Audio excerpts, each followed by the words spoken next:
Assalamualaikum warahmatullahi wabarakatuh. Perkenalkan, kami dari kelompok 8 akan mempresentasikan tentang pengendalian internal. Perkenalkan, nama saya Wahyuni Rizky Pangestri dengan NIM 171600209 dengan rekan saya Nurul Afia 171600138,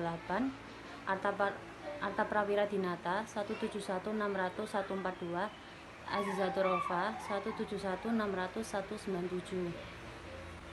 Di sini saya akan menjelaskan tentang pengertian pengendalian internal. Prosedur-prosedur dan proses-proses yang digunakan perusahaan untuk melindungi aset perusahaan, mengelola informasi secara akurat, serta memastikan kebutuhan pada hukum dan peraturan yang berlaku. Definisi pengendalian internal. Dalam teori akuntansi dan organisasi, pengendalian internal didefinisikan sebagai suatu proses yang dipengaruhi oleh sumber daya manusia dan sistem teknologi informasi yang dirancang untuk membantu organisasi mencapai suatu tujuan atau objektif tertentu.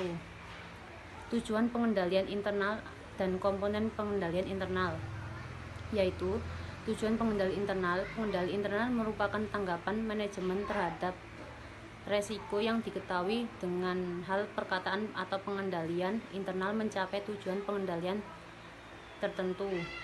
Tujuan pengendalian dibagi menjadi 4, yaitu tujuan strategis dengan sasaran laporan keuangan agar laporan keuangan bebas dari salah satu material tepat waktu.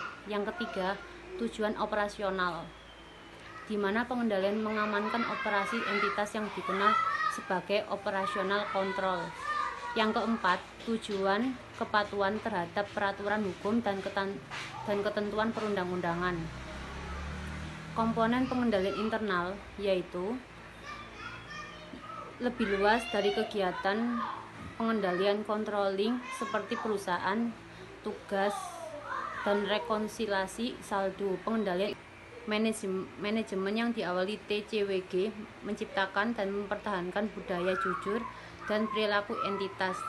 Yang kedua, komponen-komponen lingkungan pengendalian internal lainnya dan apakah komponen pengendalian internal itu dapat dipahami atau kekurangan definisi dalam lingkungan pengendalian. Lingkungan pengendalian internal merupakan dasar bagi pengendalian internal yang efektif. Ia memberikan disiplin dan struktur bagi entitas. Ia menjadi kompas bagi entitas, membuat karyawan sadar akan pengendalian kontrol dalam organisasi itu. Saya akan melanjutkan presentasi lingkungan pengendalian pada entitas kecil. Pada entitas kecil, mungkin auditor tidak menemukan dokumen yang mendukung pengendalian dalam lingkungan pengendalian. Konsekuensinya ialah bahwa sikap perilaku tindakan owner management menjadi dasar bagi penilaian terhadap pengendalian ini. Pada entitas besar, ada aturan perilaku atau code of conduct tertulis yang harus dibaca seluruh karyawan. Jika tidak ada dokumentasi pendukung tentang pengendalian dalam komponen lingkungan pengendalian, auditor menulis memo untuk file. Contoh ketika mendokumentasikan apakah ada komunikasi dan penegasan dalam bentuk tindakan mengenai perilaku integritas dan perilaku berita lainnya. Mengidentifikasi nilai-nilai etika dan penegaknya atau enforcement melalui percakapan dengan manajemen. Yang kedua, risk assessment atau penilaian risiko. Istilah risk assessment atau penilaian risiko dapat dilihat dari sisi entitas dan auditor. Entitas menilai risiko dari sudut pandang ancaman terhadap pencapaian tujuan entitas. Di antaranya ialah menghasilkan laporan keuangan yang bebas dan risalah saji yang material. Jika proses penilaian risiko pada entitas yang bersangkutan sudah sesuai dengan situasi yang dihadapi entitas itu, maka PPRE ini mendukung auditor untuk menilai seberapa besarnya risiko salah saji yang material dalam laporan keuangan yang diauditnya. PPRE umumnya berurusan dengan hal-hal berikut. Perubahan dalam lingkungan operasi entitas, pejabat atau karyawan senior yang baru bergabung dengan entitas. 3. Sistem, misalnya sistem informasi yang baru atau yang mengalami perubahan besar-besaran. 4. Pertumbuhan yang cepat. 5. Teknologi baru. 6. Model bisnis, produk atau kegiatan baru. 7. Restrukturasi koperasi atau termasuk akuisisi dan disinvestasi. 9. Perluasan kegiatan di luar negeri. 9. Terbitnya pernyataan akuntansi atau accounting pronouncement yang baru. Dalam entitas yang lebih kecil, PPRE-nya lebih informal. Auditor membahas dengan manajemen bagaimana manajemen mengidentifikasi risiko bisnis dan kemudian menanganinya. Hal-hal menjadi perhatian auditor adalah penentuan mengenai risiko yang relevan terhadap laporan keuangan, penaksiran seberapa signifikan dampak risiko tersebut. Jika auditor menemukan risiko-risiko yang gagal ditemukan, manajemen auditor perlu menanyakan hal berikut. Apa yang menyebabkan manajemen gagal menemukan risiko tersebut? Yang kedua, apakah PPRE-nya tepat untuk situasi entitas?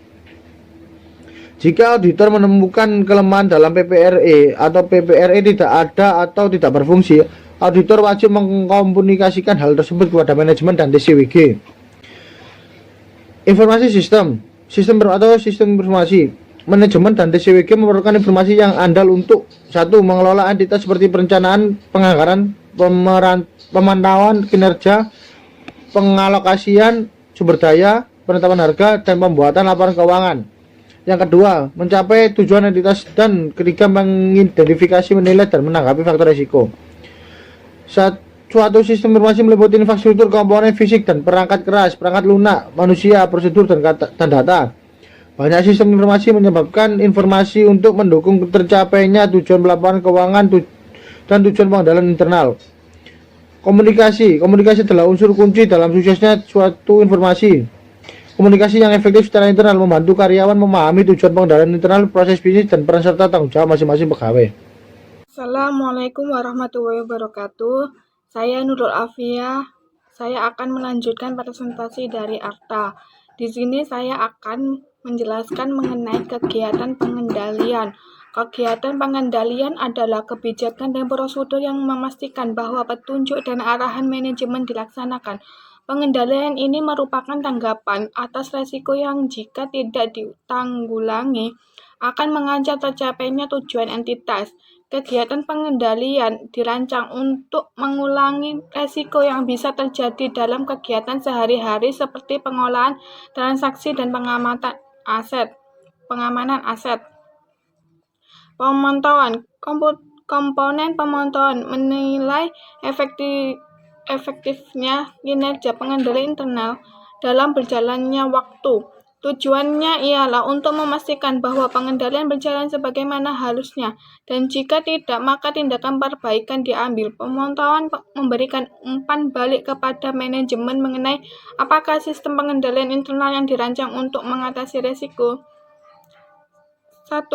Efektif dalam mencapai tujuan pengendalian yang ditetapkan. 2. Dilaksanakan dan dipahami dengan baik oleh karyawan. 3. Digunakan dan ditaati setiap hari. 4. Dimodifikasi atau disempurnakan sesuai dengan perubahan kondisi.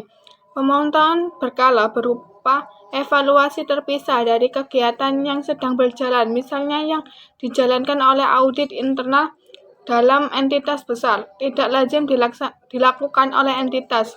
Kegiatan pemantauan oleh manajemen juga dapat meliputi penggunaan informasi dari pihak eksternal yang mengidentifikasi masalah atau menyoroti area yang memerlukan penyempurnaan. Contohnya, 1.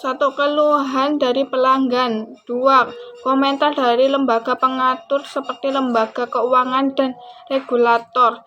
3. Komunikasi mengenai pengendalian internal dari auditor dan konsultasi eksternal. Sumber informasi untuk pemantauan.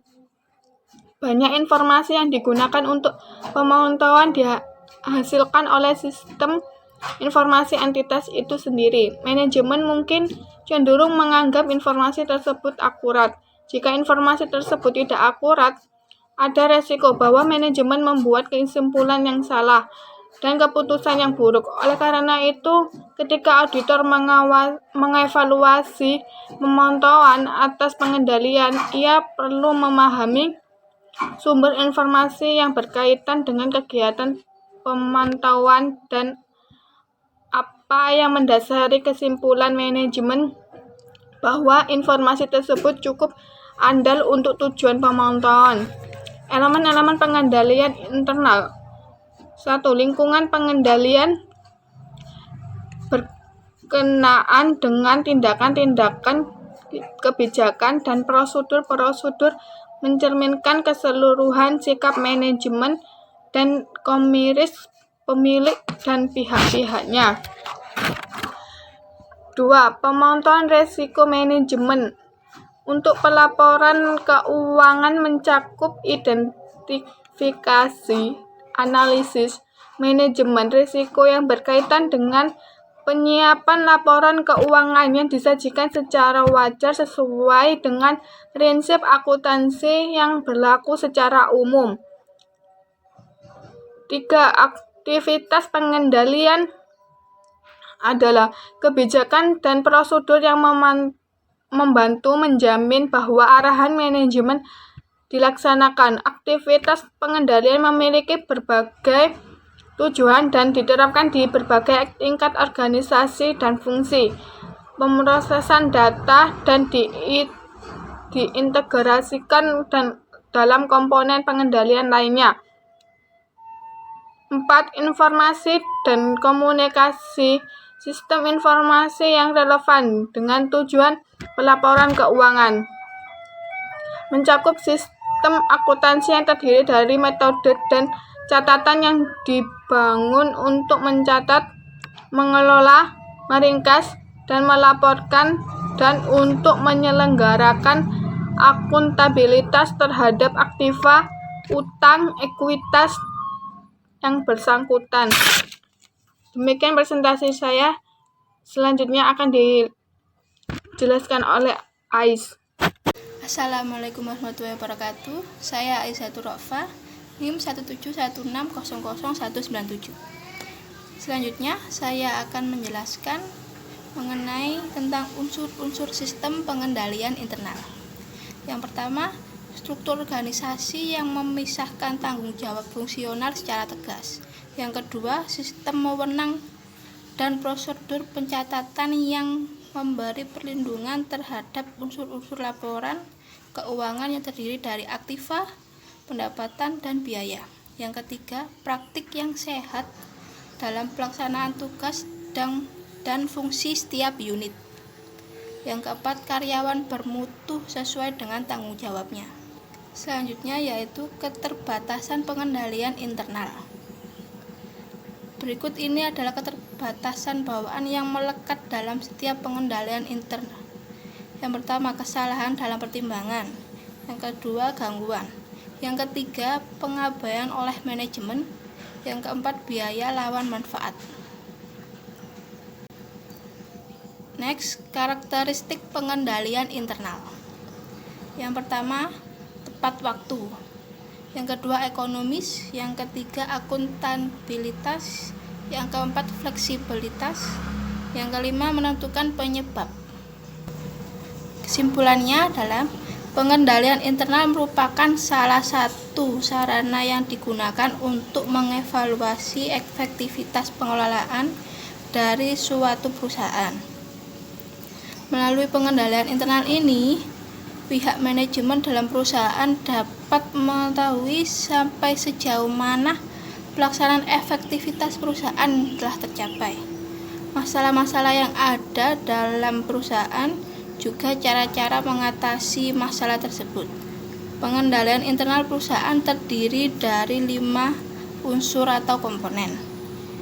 Yang pertama yaitu ada lingkungan pengendalian, yang kedua penilaian risiko, yang ketiga sistem informasi, yang keempat kegiatan pengendalian dan pemantauan atau pengawasan.